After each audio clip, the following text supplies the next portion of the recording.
Hello, ladies and gentlemen. It's your friendly neighborhood clout chaser here. This lovely gentleman gave me riveting feedback on my previous video and brought up some interesting points about how the structure and content of my video is either a cheap imitation or just flat out wrong. Why? Who cares? I argued against the baseless claims he made about characters in a movie in a mostly respectful manner. I guess. But he decided that my very specific line-by-line response to each of his points were me ignoring them. So next time I'll just plant my head in the sand to address them clearly. Seriously, it was like every time I'd ask him to consider the concrete details of the plot, he'd just go, "Fuck no, baby!" and dismiss the entirety of my video with a movie he'd written in his head, not what was actually presented in the movie. Anyways, the larger point I wanted to make lies with the assumption that I had just plagiarized from a larger creator, which is false. If he had seen the explanations in deviation from the points he thinks I'd stolen. Regardless of that distinction, the dumbest part of this conversation was that he assumed I was just stealing these points to chase views or clouds or anything. I don't fucking know. Rather than me observing what happened in the movie to come to the same conclusion many other people have come to, I stole these points because I couldn't come up with them on my own. Bravo, you've killed any reasonability and decency the conversation would have held. But if I did have the same points as others before or after me, it doesn't make me any more or less wrong. Assuming my intentions just makes the people calling critics dogpilers look more retarded. And I started rewatching. What are you doing? What is this? What is this? What is this attempted style? I'm not gonna call it style. This is an attempted style. What is this? Who did you kill? Can't go fucking 5 seconds. Jesus, why would you make this decision? What is this? What are you trying to tell me? Like, from a creative standpoint, I could what are you explain it trying right. to tell me? He's crying blood from how bad WandaVision was.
Hello once again, it is me, Copperfield, and Falcon and the Winter Soldier was shed onto the small screen this year, and I had the pleasure of watching it all go down in a hilarious fashion. I want to do a review, but first, there is a better video that can set up the main juicy video of the day. Imagine living, breathing, and eating two things. And then imagine seeing something that makes you not like those two things. Makes you not want to care about those two things. Obviously, I fucking love Spider-Man and I fucking love movies. I've made, it has to be 1,000 at this point, Spider-Man videos. Negative Spider-Man videos, positive Spider-Man videos.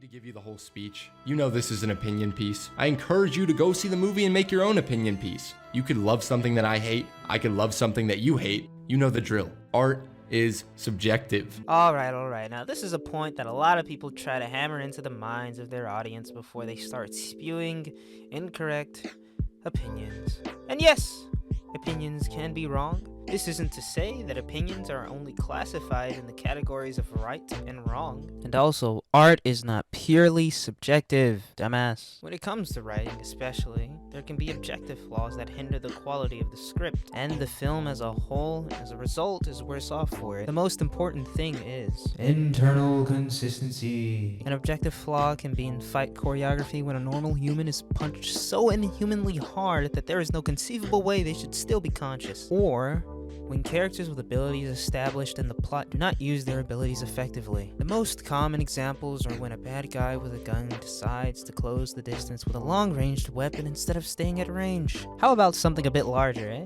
How about when characters are written to be super geniuses, but just forget how to count? In Avengers Endgame, the gang decided to split up and go get several stones simultaneously. In that film, Tony and company are happy at the revelation that there are 3 Infinity Stones in New York at the same time.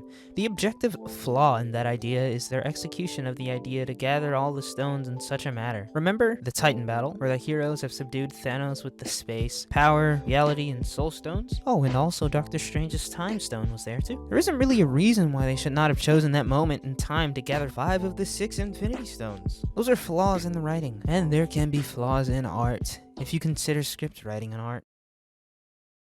I looked over to my friend while I Will Always Love You was playing over goofy headshots of the dead Avengers, the dead heroes, while they were making a meme of the dead heroes, and his jaw had dropped to the floor. Right off the bat, how am I supposed to be invested in this Peter Parker's grief if the film is so focused on making fun of that grief? Making fun of his grief? What the fuck are you talking about?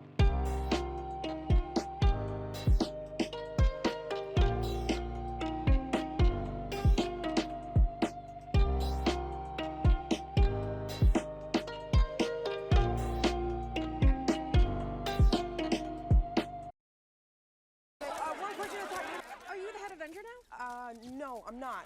If the aliens come back, what are you gonna do? Does anyone have any neighborhood questions?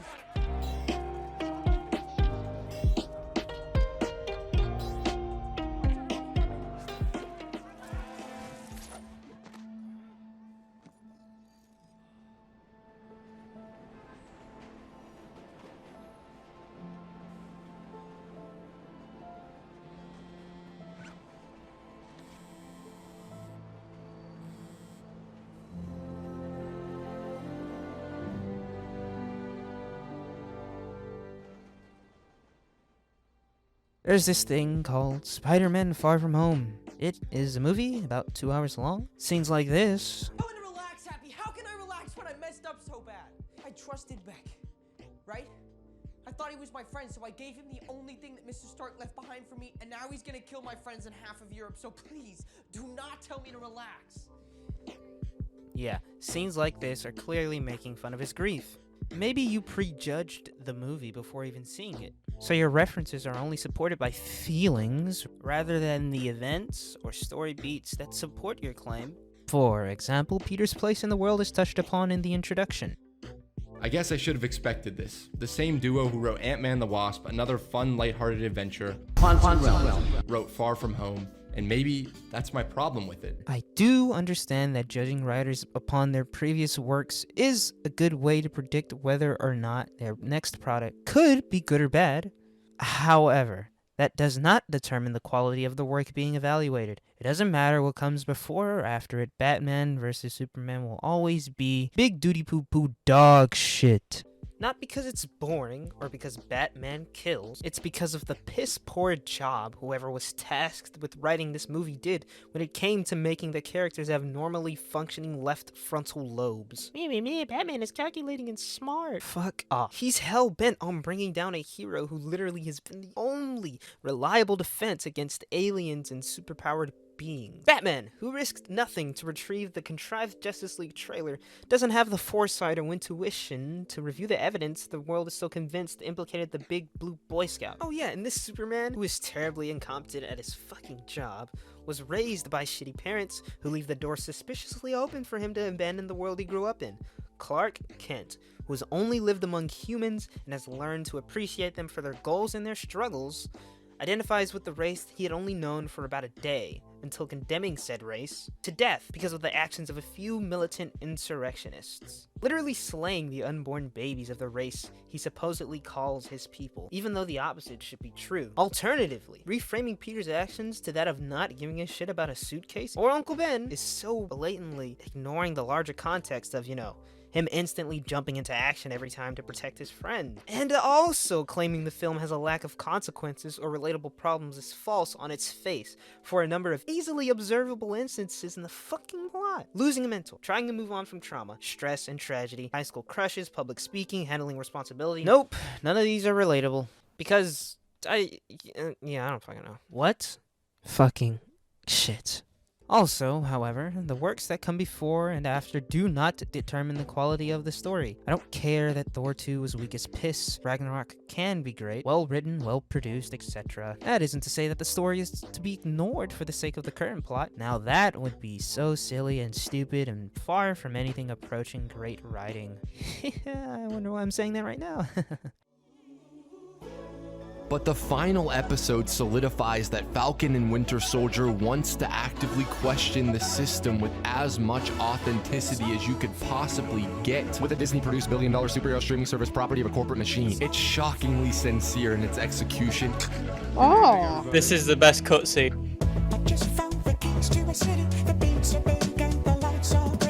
You gotta do better, Senator. You gotta step up.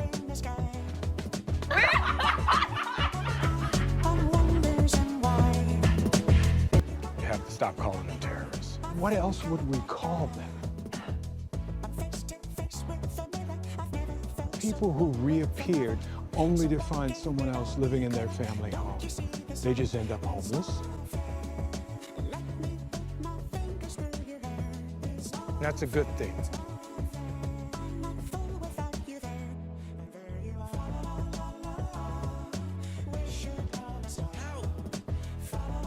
I don't know if you've been in a fight before, but there's usually not this much talk.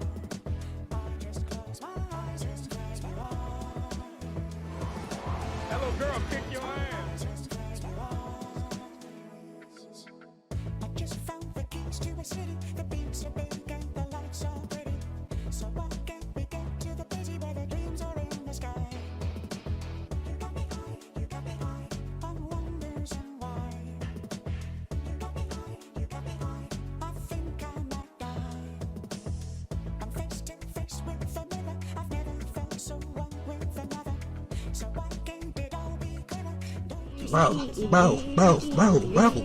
Look, bro.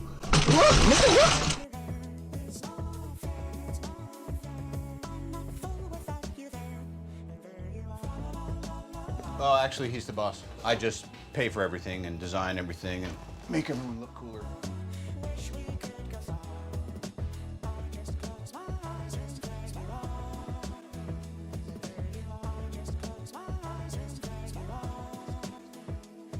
How does that make any sense? How can you say that? When knowing that the most complexity the show has ever given to this subject was, yes, I don't know what's going on, I don't care, do better because I'm black. Also, government bad. Even though it doesn't make sense within the context of the universe, but hey, it's shockingly sincere. I just can't wait for more of these shows to tackle complex issues in today's society. How fun. Anyways, I digress. I'll worry about that in another video. The main point I want to make with this one is the lack of consistency in characterization and the standards that Mr. Hightop here just laid out in the previous video failed to make an appearance in this review. Almost like those aren't standards and they're arbitrary, and the rules that they come up with to judge these series' quality is bullshit.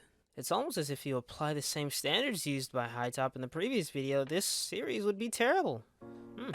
Let's go down the list, shall we? Why the fuck wouldn't they be called terrorists? They knowingly massacred foot soldiers of the government because of a message to scare them into complying. Other than, the literal definition of the word, there's plenty of reason to assume these people are ill-stricken with delusions of grandeur. Yes, one world, one people. What exactly does that imply? That the world shouldn't be restricted by lines drawn on maps via elected officials to determine territories, especially when it comes to the distribution of resources resources, and that the resources should be given to people who need them the most? Sure, throw in half the population of the planet to make things a little easier. For example, what does happen to someone who comes back to his wife and family estranged, possibly deceased or moved on from the man that dusted 5 years ago? Does he get any of the belongings that were purchased in the marriage? Is the house that he potentially paid for repaid back to him in the form of relocation? Where would he go? How would this be financed? What if the wife leaves the new husband? Is the previous marriage still legal and proper? How would the system account for 2 marriages under the United States government? What about the marriage laws of an alternative country? How do they change for the blipped husband? Saving accounts, loans, material wealth, occupations, and qualifications? How is energy distributed across power grids now? How does city planning change over that time? Have borders shifted at all in this time period? If so, what disputes or treaties have to be altered for countries with rising tension? How do you determine what land is owed or allowed for residency in this new world? How would you accomplish one world, one people?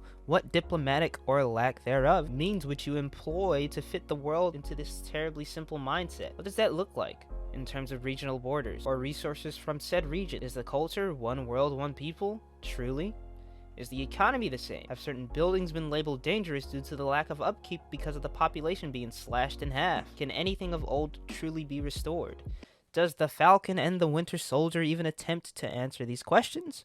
Or does it shove in a villain with a basic "my mom died therefore I evil, but we're not so different you and I" backstory into the plot, and fail to even acknowledge just how wrong their strategy for global whatever is? And Falcon, the true main character of the show, his money problems are bullshit too. Whoever wrote this flaming sack of oozing excrement wanted their "this is what a black man in America's society" moments without earning them or recognizing that it was all bullshit in the first place. Sam is employed by the US government while also being provided finances, housing, food, and technological upgrades by Stark or Stark Industries or the Avengers or whatever name that company goes under. Yet he can't afford to fix his busted boat. No one, not Pepper at Stark Industries, not James Rhodes, who is also in the Air Force, not anyone who should recognize Falcon as one of the brave souls that fought to save the planet from Thanos, helps him. No, none of them pitched in to help. It's not like Stark Industries had provided anyone with a job specifically from this corner of the universe. No. That the pay he'd surely be getting from the Force could cover any expenses or expertise needed to repair the boat. Surely the show doesn't make the world magically forget about the heroes that happen to be black just to service some bullshit idea that they're denied reasonable requests for loans, or that they're treated worse by the police, or that servicing the military or representing the United States is so negatively viewed by so many people enough to where they are elated when recognizing one of the Avengers? That's nonsensical, right? What about the relatable problems and consequences? It's so relatable for cops to do this. Is there a problem here? No, we're just talking. And to have their minds wiped when celebrities of superheroism and military service are among them. Yay! How sweet to have stories built on falsehoods and inconsistencies just for that. Because it doesn't matter what you say, it matters what Disney and Marvel says. Don't think about it either though, unless it's a character you've got a clear bias for, right? Doesn't it suck when pre-established elements of character and plot are just forgotten about just to have a story function? Doesn't it suck when characters give away the power given to them for seemingly no plausible reason at all? Doesn't it suck when a political agenda is so oddly inserted into a story that continuity, characterization, sanity, textbook English definitions, and respect for the audience are all thrown out the window? The only crime against critiques here is that there's no consistency, in the films or in the reviews. From one video to another, High Top changes the standards based on a whim. And it's almost like something as random as how he feels when he wakes up can determine the quality of a movie in his review. What's the point then, right? Why tune into a review that has little substance other than a general approval or disapproval? Because the explanations as to why aren't necessarily helpful or effective in determining quality. And if contributing to the conversation of film craft and writing can only go as deep as, "Oh, I liked it," or "Oh, I didn't like it," you end up with shows like Loki, or the ending of Attack on Titan, or Game of Thrones. Maybe producers recognize just how willing the audience is to consume the next film, show, or game, enough to the point that they'll take advantage of— enough to the point that they'll take advantage of it to push their own ideas, or to crash existing IPs into the ground, or to cash in on people too absent-minded to activate their brain to see that they're being scammed out of their money and time we all find so valuable. And here's the kicker about the pair of these reviews. There are legitimate praises and glaring flaws of both that are present in these films, even ones that would supplement the points he's made in either, to an extent. But the focus on style, or nostalgia, or bias over substance, detracts away from what would be a more fair, and possibly just as impactful, review. Also, fuck Loki, that shit is terrible.